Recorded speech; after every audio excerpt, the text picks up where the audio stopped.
राजकारणात आरोप प्रत्यारोप नवे नाहीत, पण प्रश्न विचारला गेला की उत्तरं द्यावी लागतात. उद्धव ठाकरे यांनी अलीकडे भाजपवर थेट टीका केली आहे. त्याचं कथित हिंदुत्व उघड पाडलं. उद्धव ठाकरे नेमकं काय म्हणाले? चला तर सविस्तरपणे जाणून घेऊयात या व्हिडिओच्या माध्यमातून. नमस्कार, मी रुशाली ठाकूर. आपण पाहताय शिवबंधन न्यूज. उद्धव ठाकरे म्हणाले की भाजप आमच्यावर हिंदुत्व सोडलं असं म्हणते, पण खरं तर आम्ही फक्त भाजपला सोडले, हिंदुत्व नाही. या विधानाचा आधार काय?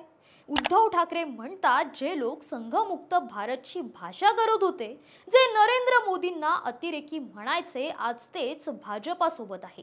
उदाहरणार्थ नितीश कुमार आणि चंद्राबाबू नायडू. म्हणजे सत्तेसाठी भूमिका बदलणं हे कुणाचं हिंदुत्व?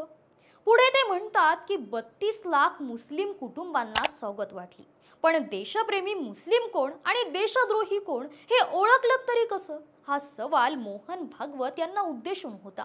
गोवंश हत्येवर ते म्हणतात, आपण हत्याबंदीला विरोध करत नाही, पण गोमांस खातात असं म्हणणारे भाजपचेच मंत्री आहेत.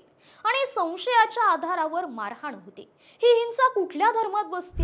त्यांनी स्पष्ट केलं, माझा पराभव मान्य नाही. जर बॅलेट पेपरवर निवडणूक झाली तर आमचं जनमत स्पष्ट दिसेल. शेवटी त्यांनी महाराष्ट्राची भूमिका अधोरेखित केली. महाराष्ट्र देशाला दिशा दाखवत आलाय.